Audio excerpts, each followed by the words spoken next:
No puedo entenderlo, y exijo que usted me lo explique. Después de la grave desconsideración hacia todos nosotros, se presenta usted con este aspecto, con esas ropas indignas de una mujer que va a convertirse en reina de España. Sospechaba muchas cosas. Me impacientaba a medida que pasaban los días. Lo que nunca imaginé fue esta descortesía, esta desvergüenza suya. Dispuse que viniera por mar desde Parma, y sin embargo lo hizo por tierra. Una tormenta desaconsejó seguir sus planes. 4 meses y un sinfín de gastos innecesarios para llegar a Jadraque. No debe usted expresarse ante mí en estos términos. Le advierto que el rey, mi señor, tendrá cumplida cuenta de cuanto aquí ha sucedido. También el rey, mi señor, sabrá de la parada que vos, majestad, hicisteis en Bayona, y de las fiestas y confianzas que allí gastasteis con la reina viuda Mariana de Neoburgo. Y ahora, prepárese para partir hacia Guadalajara. Nos espera el rey. Cámbiese de ropa. Usted no viajará a Guadalajara. Saldrá de España. Yo lo ordeno. La voz de mujer joven es la de la nueva reina Isabel de Farnesio. La de la dama avanzada en años pertenece a Ana María de Quemual, la princesa de los Ursinos, la enviada de Luis XIV, el Rey Sol, para inaugurar la dinastía Borbón en España. El escenario, Jadraque, antesala en 1714, en este momento de la historia, de la segunda boda de Felipe V. La discusión es el final de una época. El embrión de un golpe de estado que una mujer dio a otra mujer. Ambas fueron dueñas absolutas del poder, eje de la monarquía a la sombra de un rey doliente, sin carácter. Entre las dos suman más de 60 años de gobierno, más de medio siglo de la historia de España. A la princesa deben los Borbones la corona, a la reina, Felipe V, seguramente la vida.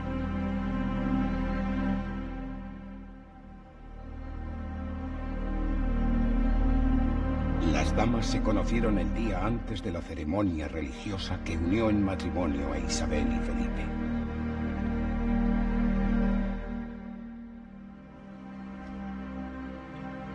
Nunca más volvieron a verse.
Sobre Isabel Farnesio, la esposa perversa del primer Borbón que reinó en España, se tejió una leyenda en la que la falsedad eclipsó, tapó la verdad, el rigor e incluso la justicia. Acercarse a este como a cualquier otro personaje pretérito condicionados por los tópicos resultaría un error. Más grave aún en este caso porque, al tratarse de una mujer, la inteligencia y buenas dotes políticas permanecen en el lado oscuro de su perfil, mientras la coquetería, vanidad, ambición o glotonería, atributos femeninos por excelencia, encabezan su biografía. Reinar en una España dominada por la guerra entre dinastías y gobernar además al lado de un hombre al que conoció enfermo y con el que vivió fases de una psicosis maníaco-depresiva, no debió ser nada fácil, y menos simple, como algunos lo pintan.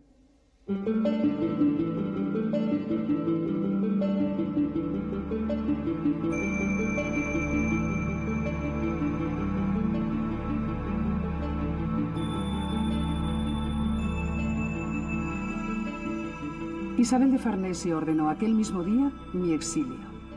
Ni tan siquiera me dio tiempo a deshacer el equipaje. Le hubiera entregado las ropas de reina, el vestido con adornos de plata que había encargado para ella. Pronto podré hacerlo. La carta que he enviado al rey no tardará en devolverme a la corte. La parmesana, incauta, obró sin conocimiento, guiada por el odio que a buen seguro le transmitió Mariana de Neoburgo, la viuda de Carlos II, esa vieja resentida que jamás perdonará mi decisión de alejarla de la corte. Felipe, el rey, lo sabe. Y sabe sobre todo que fuimos su abuelo y yo quienes le buscamos esposa.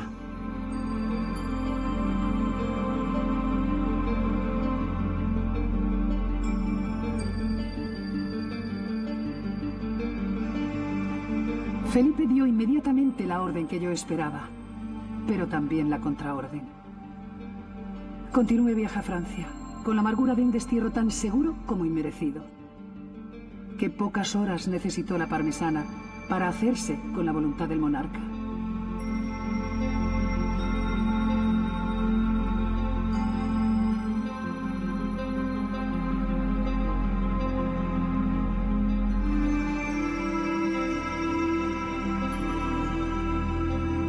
Quedó escrito. El rey, habiendo dado la mano a la reina, la llevó enseguida a la capilla del infantado, donde se ratificaron expeditivamente las bodas. De allí a su habitación, donde en el acto se metieron en la cama antes de las 6 de la tarde para no levantarse más que para la misa del gallo.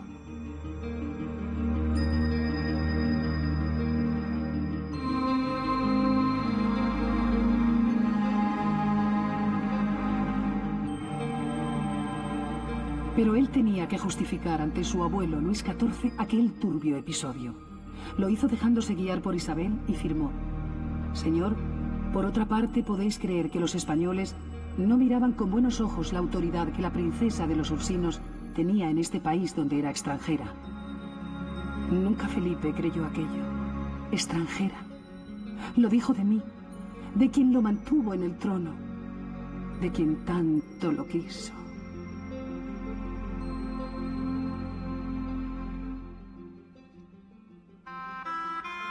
La última voluntad de Carlos II, el hechizado, el monarca español que murió sin descendencia, abrió las puertas de este reino a la Casa Francesa de Borbón.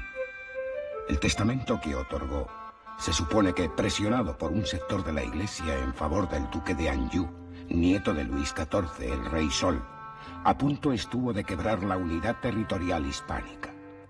Y es que la Casa de Austria no aceptó, como era de suponer, la pérdida de un reino que ocupaba desde hacía casi 2 siglos, máxime cuando tenía candidato firme, el archiduque don Carlos, sobrino a la sazón de Mariana de Neoburgo, la reina viuda del hechizado, la mujer que se vio obligada a abandonar España por deseo expreso de la princesa de los Ursinos, la tía carnal de Isabel de Farnesio, la misma que celebró en Bayona la inminente boda de Felipe V, la culpable, en definitiva, del retraso del viaje de Isabel hasta Jadraque. El enfrentamiento entre las 2 dinastías, Austria y Borbón, dejó miles de muertos y extenuadas las arcas de España y de los reinos que participaron en la contienda civil. La paz solo fue posible a cambio de la renuncia. Si Felipe V quería reinar aquí, debía olvidar sus derechos sucesorios sobre Francia y además liquidar una buena parte del imperio. Flandes, Sicilia, Cerdeña, Nápoles, Milán, además de Gibraltar y Menorca. Por esa paz, los tratados de Utrecht, posesiones españolas en Italia, pasaban a manos del archiduque don Carlos. Su contrincante, Felipe V, aceptó. La princesa de los Ursinos dirigía entonces la política internacional. El rey hacía la guerra, y ella, junto a María Luisa de Saboya, primera esposa de Felipe, dominaban la voluntad del monarca. 3 eran 3.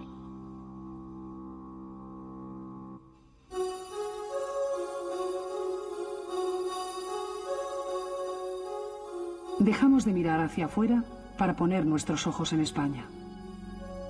Acabada la guerra de sucesión, podíamos consolidar una nueva monarquía en la que la fuerza única arrancaría del rey y no se repartiría entre una aristocracia dominante y una iglesia que, además de riqueza, manejaba desde el púlpito los hilos del poder. Recortar las capacidades de la Inquisición, reformar la administración, la hacienda o el comercio con las Indias fueron asuntos de Estado prioritarios. Sé muy bien que detrás de mi destierro y del de mis mejores ministros están los viejos intereses. Mis enemigos se convertirán en amigos de Isabel. Europa seguirá volando como ave de rapiña sobre España. Para tratar de explicar la desaparición fulminante de España de una mujer que había sido muy poderosa en los primeros tiempos de Felipe V, como era la princesa de los Ursinos, se ha recurrido hasta la alusión a un golpe de Estado. Es excesivo. En realidad, se trataba de un relevo de mujeres exigido por la necesidad de Felipe V de volverse a casar, puesto que esto de casarse no era nada accidental en aquellas monarquías.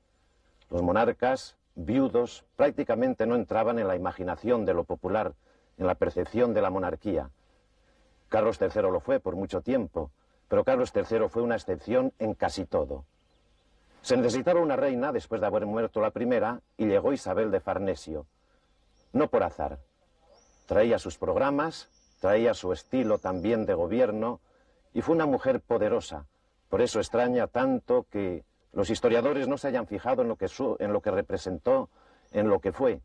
Y por eso extraña más que solo haya sido vista unilateralmente y siempre desde la parte negativa, tratándola como intrigante, como arpía, que es como la trata uno de los pocos libros que existen sobre ella.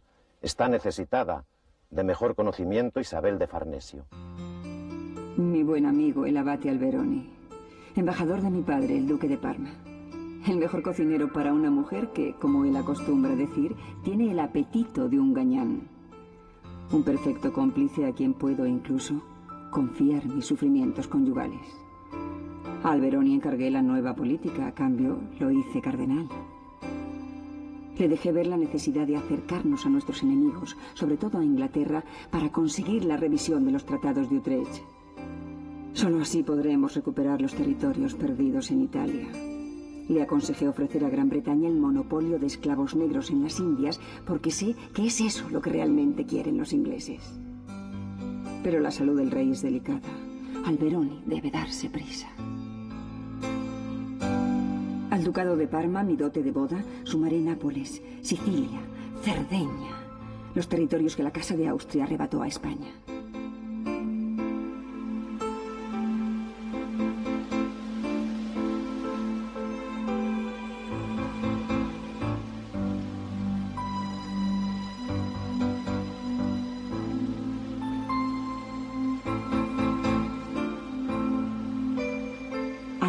Hijos míos, reinaréis en Italia.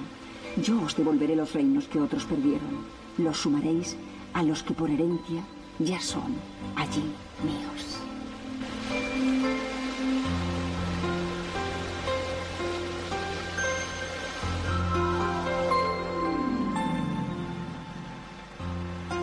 Isabel solo pretendía asegurar su futuro y el de sus hijos, y el rey en sus manos. El comportamiento conyugal de ambos es ya escandaloso. Los embajadores no dejan de contar las horas que ambos permanecen juntos en sus aposentos. La forma de despachar asuntos de Estado desde la cama. Hasta las sillas agujereadas dicen que tienen en la misma habitación. Alberoni, mi viejo amigo, el gran traidor, cuece alianzas a cualquier precio para satisfacer a Isabel y a su descendencia. Los dos saben que los herederos legítimos de Felipe V son los hijos habidos en el primer matrimonio, los 3 vástagos vivos de mi difunta reina María Luisa de Saboya. Pero Isabel no dejaba de procrear.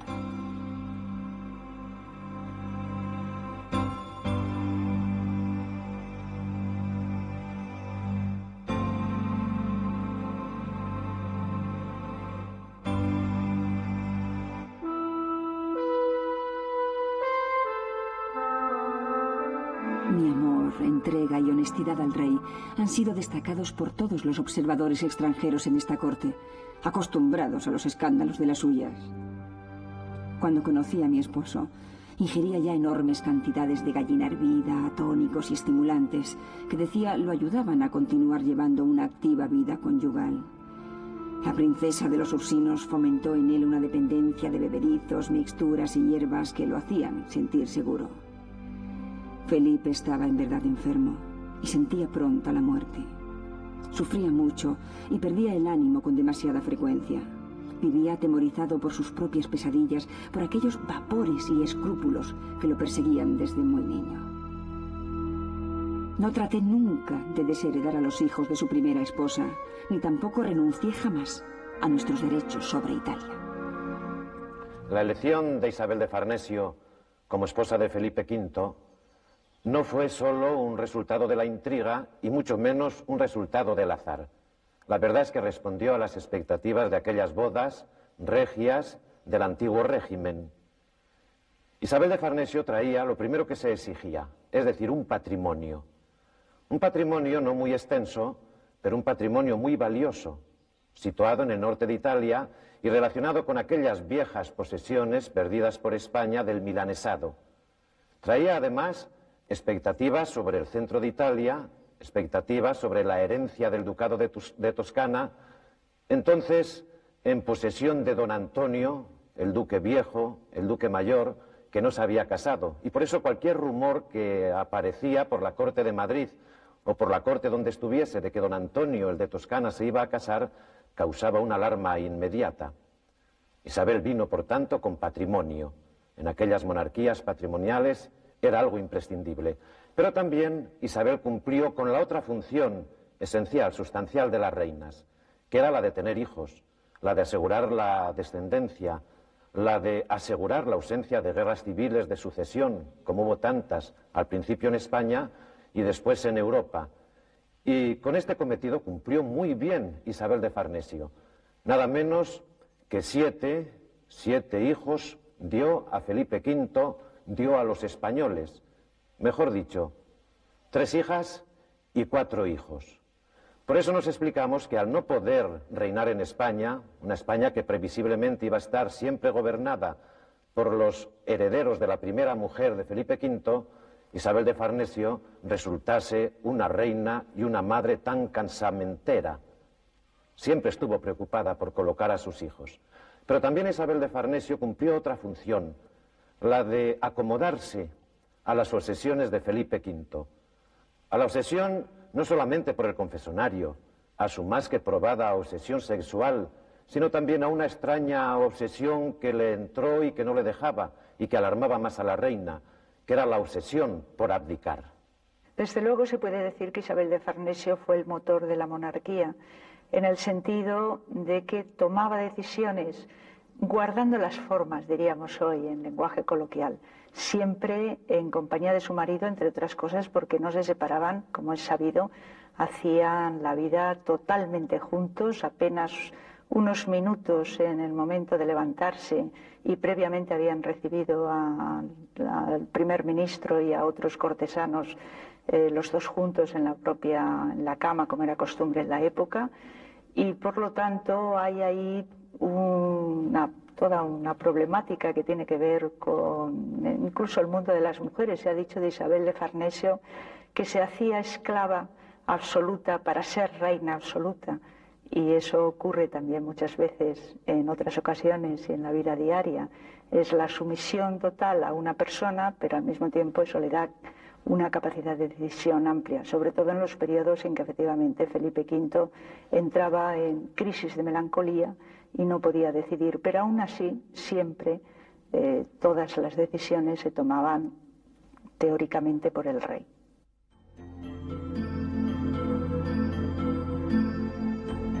Isabel de Farnesio, la monarquía española, negoció 3 bodas. La del príncipe de Asturias, Luis, hijo del primer matrimonio de Felipe V y por lo tanto heredero del trono, y las de Carlos y la pequeña María Ana Victoria, ambos vástagos de Isabel. De aquí precisamente arrancaría su fama de casamentera. La soberana meditó mucho antes de tomar decisiones y midió también las consecuencias. La corte mantuvo intrigada a Europa hasta el último momento. Los rumores que apuntaban hacia una política de alianzas matrimoniales con Austria, con las hijas del archiduque don Carlos, el enemigo de Felipe V, circularon por todas partes. Al final, la diplomacia española se inclinó por Francia. Luis casaría con Luisa Isabel de Orleans, Mademoiselle de Montpensier, quinta hija del regente francés. Carlos, primogénito, predilecto de Isabel, con Mademoiselle de Beaujolais, otra Orleans, y la infanta María Ana Victoria, de apenas 3 años de edad, se iba a convertir en la esposa de Luis XV, el heredero del trono francés. De esta forma tan sencilla todo quedaba en casa, es decir, entre la dinastía Borbón, a pesar de lo cual Francia no acababa de superar ciertas reticencias. Luis, príncipe de Asturias, toma por esposa a Luisa Isabel. Él tenía 14 años, ella 12. Por esta niña apostó la reina.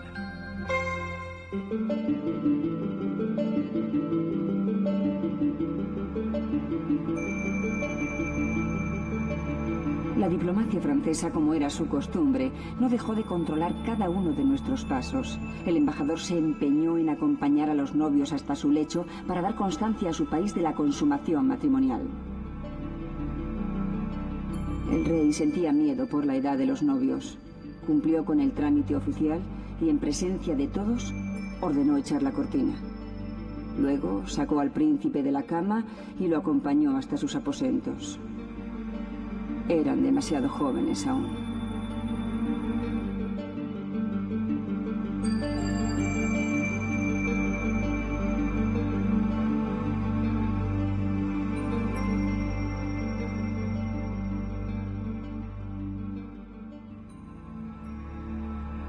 La perseguidora perseguida. Isabel vio en aquella niña, la Montpensier, un ser maléfico, un demonio que iba a convertirse en reina. La princesa de Asturias fue bautizada por su suegra como la Sarnosa. En realidad, lo que sucedía es que la joven Orleans se rebeló desde el primer momento y ella no pudo soportarlo. Al igual que no toleraba los insultos de aquella niña, ni tampoco sus aires libertinos. Luisa Isabel se paseaba en camisón por los jardines de palacio. La soberana y toda la corte no dudaron en atribuir a la depravada educación francesa de Luisa Isabel de Orleans la aparición de una grave enfermedad acompañada de 2 tumoraciones detrás de una oreja. Pero era demasiado tarde. Esta vez, la reina no podía frenar su propio juego.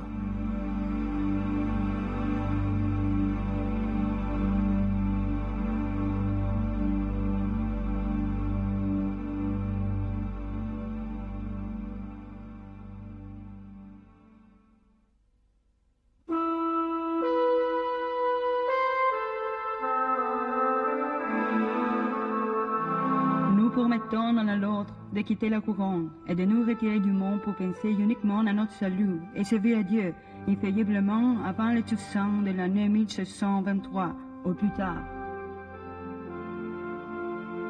Nosotros nos hemos prometido el uno al otro abdicar y retirarnos del mundo para pensar solo en nuestra salud y en servir a Dios antes de todos los santos de 1723 a más tardar.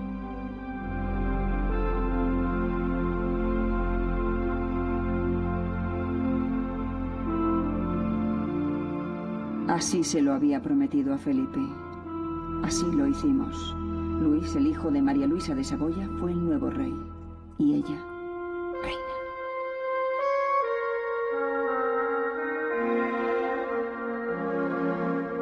La abdicación sorprendió a Europa, poco acostumbrada a que un monarca abandonara el trono. Isabel de Farnesio había conseguido frenar durante 10 años el auténtico deseo de su esposo, abdicar. Ahora era ya prácticamente imposible. El estado anímico del rey, cada día más cargado de escrúpulos y temores, más enfermo, aconsejaban la retirada. El matrimonio traslada su residencia a San Ildefonso, un lugar en el que los reyes algún día habían sido felices, una especie de nido de amor que ordenaron construir hacía no mucho tiempo.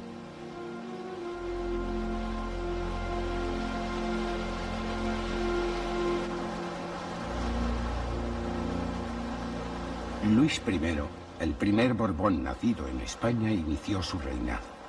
La joven libertina compartía con él el solio.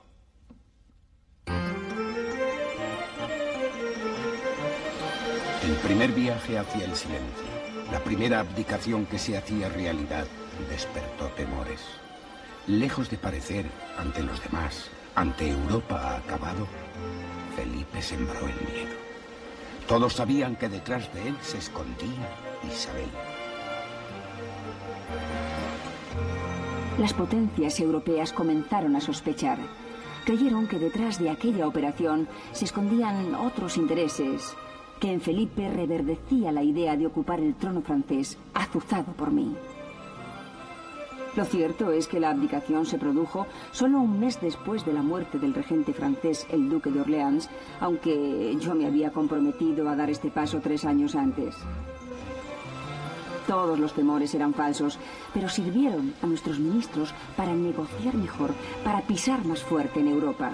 Yo solo quería devolver Italia a mis hijos, a España.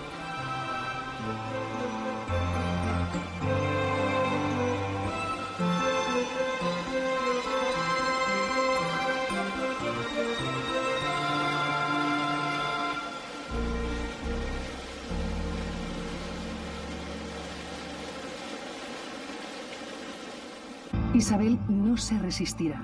No dejará reinar a Luis. Solo le importa Italia para sus hijos. Esta mujer será capaz de todo.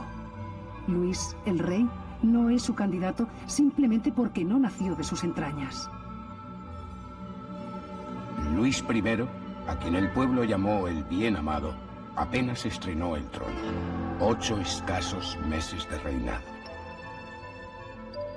Unas viruelas malignas, irremediables, acabaron con su vida. A su lado, por increíble que parezca, aquella díscola reina, la sarnosa, que le decía Isabel de Farnesio. Con él estuvo en la agonía, con él hasta el contagio.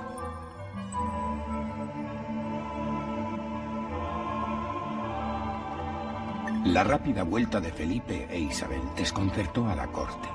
Nunca a partir de entonces la reina dejaría de ser sospechosa, homicida para muchos, para todos sus enemigos. Las pruebas de semejante acusación existen, parecen irrefutables, son claras y venenosas. Luis, el rey, fue ciertamente atacado de viruelas antes de morir, pero aliviado de aquella enfermedad, el médico parmesano Cervi, de acuerdo con la nodriza de la reina, Laura Pescarotti, con el marqués de Scotti, enviado de Parma, y con Domingo Guerra, confesor de Isabel Farnesio, propinó al joven monarca cierta bebida, de la cual resultó la calentura y la muerte a los 3 días. Los cirujanos que embalsamaron su cuerpo conocieron que el veneno administrado era tan violento que no pudieron coser el cadáver, y uno estuvo a punto de perder ambas manos por haber tocado las partes en que el veneno había obrado.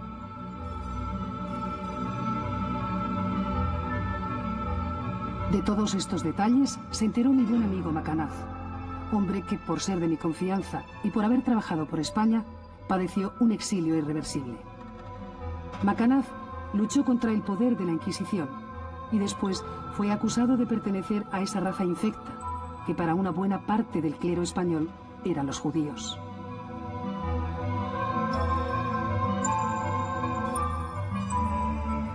El reinado de Isabel de Farnesio coincidió con un recrudecimiento de la persecución a la minoría judeo-conversa. Fue en su tiempo cuando volvieron a arder las hogueras, cuando hubo nuevas víctimas.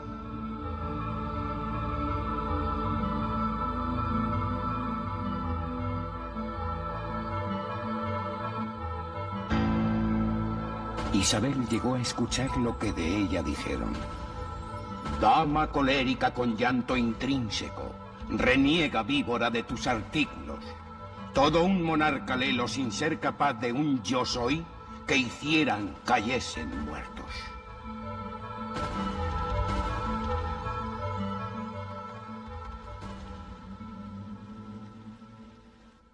Luis I murió a los pocos meses de haber comenzado a reinar. Fue una muerte que extrañó a muchos y fue una muerte que también por muchos fue explicada como efecto del envenenamiento por los famosos polvos venenosos de siempre. La verdad es que no se necesita recurrir a esos resortes. Las viruelas mayores, que no respetaban ni a monarcas, y el estado de la medicina de entonces son motivos más que suficientes para aclararnos esta muerte precoz. Felipe V, que había hecho tantos votos solemnes de no retornar al trono, volvió sin embargo a reinar. Es un segundo reinado denso, intenso, activo, más para otros que para el monarca quizá, y un reinado en el que la figura principal fue, junto a Isabel de Farnesio, el ministro Patiño, que supo conciliar aquellos anhelos viejos de siempre maternales de Isabel de Farnesio juntamente con los intereses nacionales, y que diplomáticamente supo negociar con aquel que más ventajas ofrecía, aunque tuviera que acabar en la alianza natural, en aquella alianza familiar con los Borbones de Francia. Pero antes de este periodo, ciertamente, de estabilidad política de natural destino, hubo aventuras de la reina que provocaron risa en Europa. Además de extravagantes ministros que solo se preocupaban, como ya lo había hecho Alberoni, de darle satisfacción a Isabel, sucedió que a la soberana le devolvieron a la pequeña María Ana Victoria, como se dice en España, compuesta y sin novio. En Francia, como era lógico, estaban preocupados fundamentalmente por la sucesión. Luis XV, única esperanza de los Borbones franceses, no podía esperar a una niña que solo contaba 7 años de edad. Isabel montó en cólera. Llegó a decir en público que los Borbones eran una raza de diablos. El embajador, los cónsules, fueron inmediatamente expulsados. La novia de Carlos, Mademoiselle de Beaujolais, también.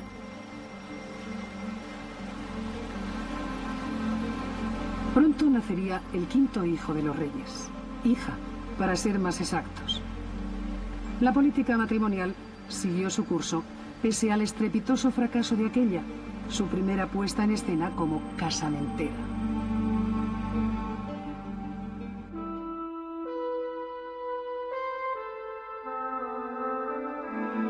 Hubo que acelerar la boda de Fernando, el príncipe de Asturias, hijo también de María Luisa de Saboya, porque la salud de Felipe parecía agotada. Supe que a mis espaldas redactó un nuevo documento de abdicación que remitió al Consejo de Castilla. El rey me declaró después gobernadora del reino. Decidí sacarlo de Madrid. Traté de distraer sus pesares. Busqué en la música, en la paz y luz de Andalucía, los remedios para curar aquellos pesares que sin duda lo estaban matando.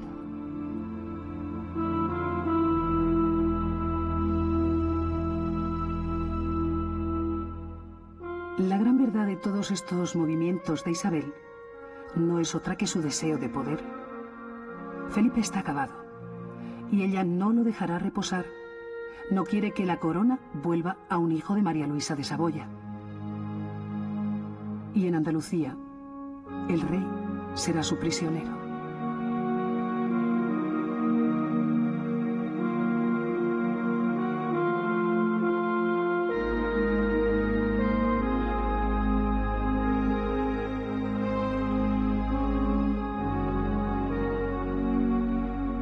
Granada. La Alhambra fue la última oportunidad para curar los males de mi esposo. Ordené decorar sus paredes, amueblar nuestros aposentos. Quise que el hechizo de aquel lugar cautivara a un hombre que se creía muerto, que encontraba descanso cuando permanecía encerrado en un ataúd.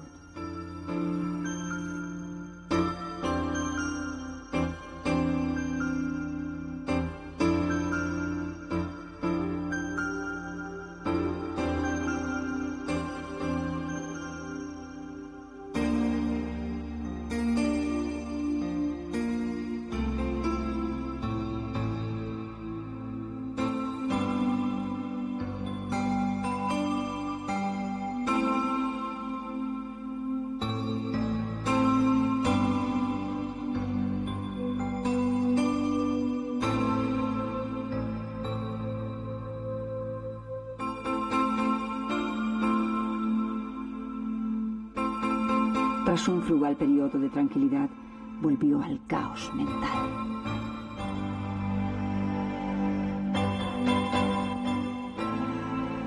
Durante el periodo andaluz, 5 años, fue Isabel de Farnesio quien tomó abiertamente las riendas del gobierno. Y en ese tiempo se convirtió en la primera víctima de su marido. Felipe había cambiado el día por la noche y a ella no le quedó otro remedio que ordenar la inversión horaria. El rey decidió no mudar sus ropas ni efectuar el aseo diario. El fantasma de la locura se apoderaba de él y de ella. Eran pocos los ministros y cortesanos que soportaban la presencia del soberano. La reina restó siempre importancia a semejantes comportamientos. El monarca, a pesar de los graves trastornos mentales, no disminuyó su asiduidad conyugal.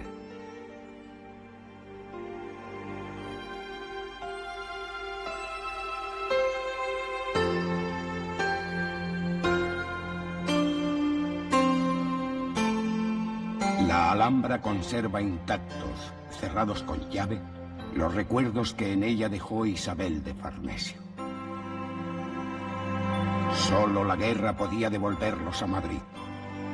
Así fue.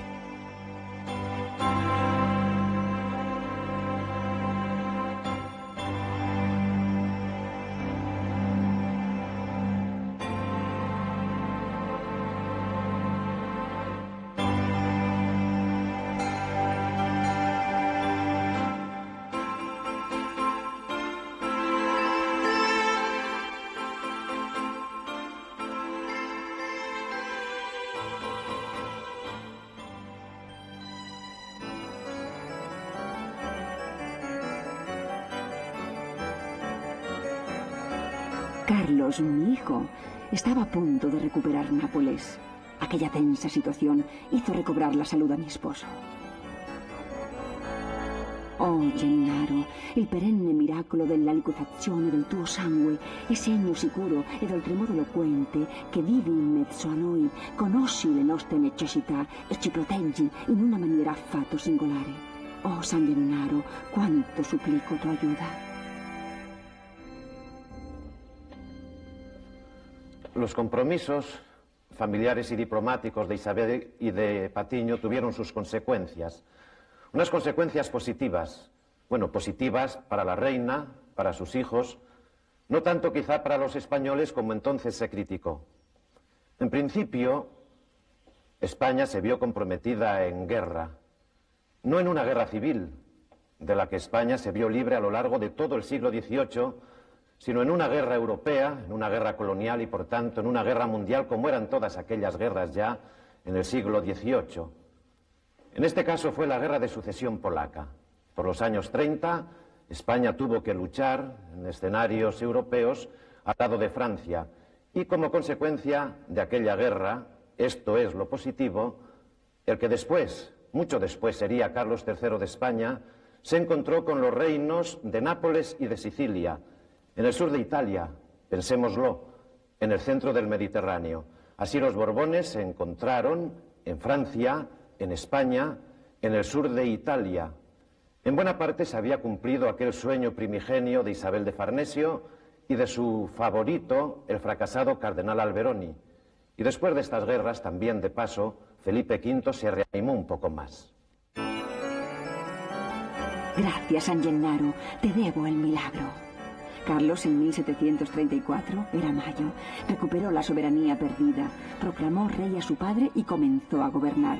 Felipe muy pronto le cedió todos los derechos, Nápoles y luego Sicilia. Italia recibió a Carlos con los brazos abiertos, querían nuestro regreso y además, esta vez, tenían rey propio. De modo especial, la vuelta a Nápoles y la creación de un reino borbónico supone una instalación larga de siglo y medio y de fecunda colaboración con el Reino de España a través de las dos dinastías. Se revaloriza, y por eso en otros sitios de Italia no ha existido, el periodo virreinal y la huella española, hasta el punto de que los reinos de Nápoles Nápoles y Sicilia están profundamente marcados por nuestra presencia en todos los aspectos que van a afectar al arte, a la cultura e incluso al profundo carácter de las poblaciones. Sin embargo, hay muchos recuerdos, e incluso en sus defectos, los napolitanos los achacan en parte o en gran parte a una herencia nuestra, empezando por el sentimiento anárquico, poco amigo de las normas, libertario, característico de todas estas gentes, siempre, no solamente a nivel vulgar, sino en literatura, se ha achacado a una fuerte carga originaria española.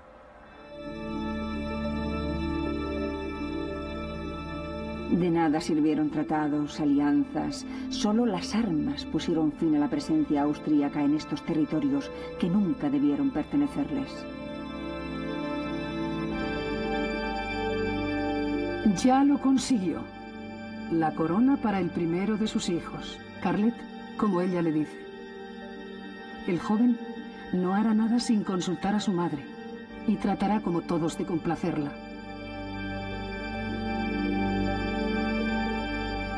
El rey, mi hijo, supo dejar en Nápoles y Sicilia su impronta, embelleció palacios, creó y repartió riqueza.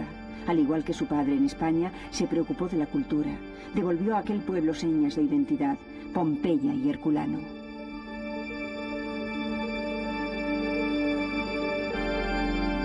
Carlos quiso ofrecer a Nápoles y a mí, su madre, una joya muy personal. Es de loza y jamás se romperá. Capodimonte. España, señores, en manos de Isabel. ¿Se olvida de Italia?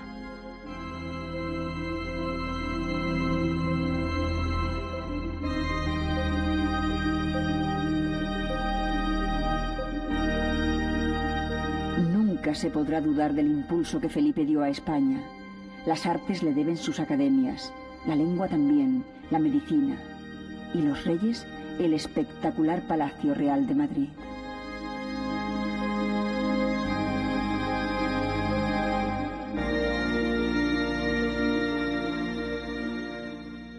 Realmente es que Isabel de Farnesio era una princesa que todo lo hacía bien. Cazaba, tocaba instrumentos perfectamente, dibujaba muy bien, escribía, montaba a caballo. Y también como gobernante fue su papel político está siendo cada vez más reconocido por los historiadores. Impulsó desde luego, siempre a través de su marido, naturalmente el rey Felipe V, todas las reformas de la época, y hay que recordar que no solamente tuvo ministros o tuvo validos al principio como Alberoni o el aventurero barón Riperdà, sino que están los grandes nombres de Grimaldi, Patiño, Campillo, el propio marqués de la Ensenada, que hacen reformas en todos los campos de la administración, en todo el territorio, en el ejército. Luego es una mujer también, Isabel de Farnesio, con un gran gusto artístico, una gran mecenas, como es sabido, que trae a artistas italianos y franceses y alemanes de todas a la corte española. Y además también ejerce un papel en política internacional, en el papel que España juega en el concierto europeo muy importante con su famosa política italiana, por la que ha sido muy denostada, pero que sin embargo, visto en perspectiva, hoy parece que era una política bastante inteligente, y con independencia de que le moviera la ambición y el que sus hijos fueran príncipes o señores de algunos reinos italianos, la verdad es que Italia había estado vinculada a España a través de siglos, a través de la Corona de Aragón, y que el Tratado de Utrecht había perjudicado muy gravemente, sobre todo a Italia, que había caído bajo el dominio de los austriacos. Los propios italianos preferían estar con los españoles. Hubo guerras, muchas guerras, y al margen de la esterilidad de todas ellas, las hubo imprescindibles, no solo necesarias. Como las guerras coloniales, en las que España tuvo que luchar contra Inglaterra e Inglaterra contra España, o como aquella guerra de sucesión, otra guerra de sucesión del siglo XVIII de Austria, al final de la cual el segundo de los hijos de Isabel de Farnesio se encontró colocado en el ducado de Parma. Tiene interés esta situación y este dominio nuevo geográfico puesto que así se completaba el cerco de dominios territoriales de los Borbones en Europa. Y hubo también reconstrucción interior. A pesar de ello, Isabel de Farnesio fue muy impopular, quizá la reina más impopular de toda España. Lo podemos ver por lo que puede equivaler a la opinión pública de entonces, aquellas sátiras clandestinas que circulaban, movidas por la oposición, alentadas desde el cuarto del príncipe de Asturias, muchas de ellas, y que encontró como víctima egregia al margen de todos los gobernantes a Isabel de Farnesio. Sátiras que saludaron el retiro, el destierro, puesto que en realidad se trató de un destierro de Isabel de Farnesio cuando murió Felipe V a sus feudos de San Ildefonso. Gracias a Dios que a Isabel, en la farsa del mandar, no le volverá a dar el más ínfimo papel. Se deshizo aquel Babel de soberbia en un momento, y arrumbada cual jumento sarnoso en el muladar, solo podrá gobernar sus naguas y su aposento.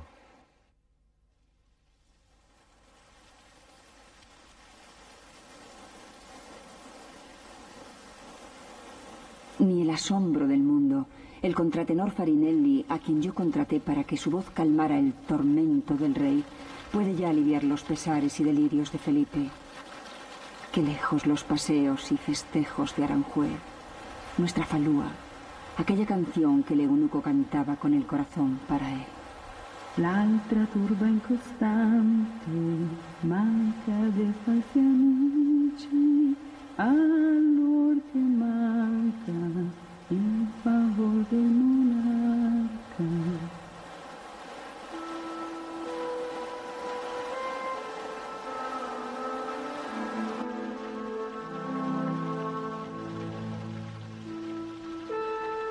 Felipe murió loco en los brazos de Isabel.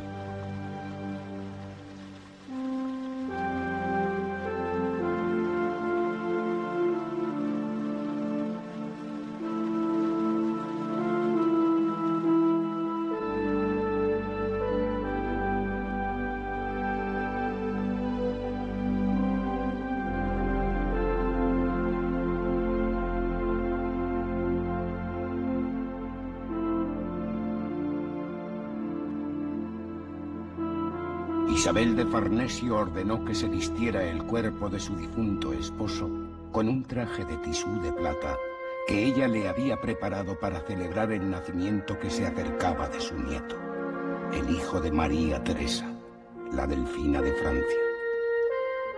El destino quiso, solo unos días después, que la joven muriera junto a su hijo durante el parto.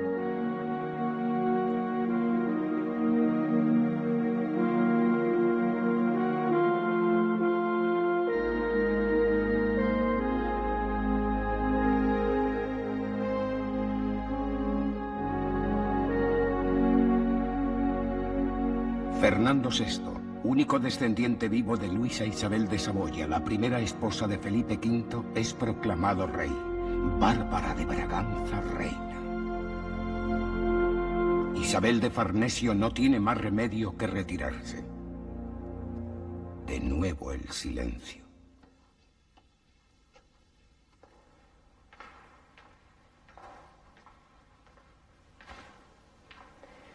Y después de la muerte del monarca, poco o nada podía hacer ella.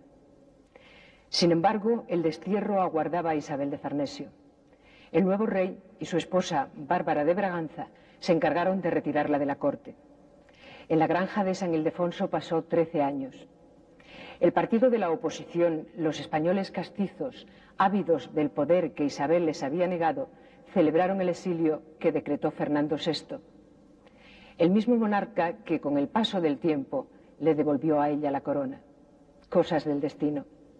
En 1759 Isabel de Farnesio volvió a ser reina gobernadora, mientras Carlos III, su hijo predilecto, abandona Nápoles para hacerse rey, para hacer realidad el sueño de su madre. En aquellos difíciles momentos, Isabel de Farnesio fue la única que supo poner sosiego, la calma que más convenía. Ella, la mujer que había sido más aborrecida por todos, comenzaba a hacerse popular. Cuando murió, julio de 1766, por toda España se predicaron sermones entusiastas. Isabel pasó a la historia.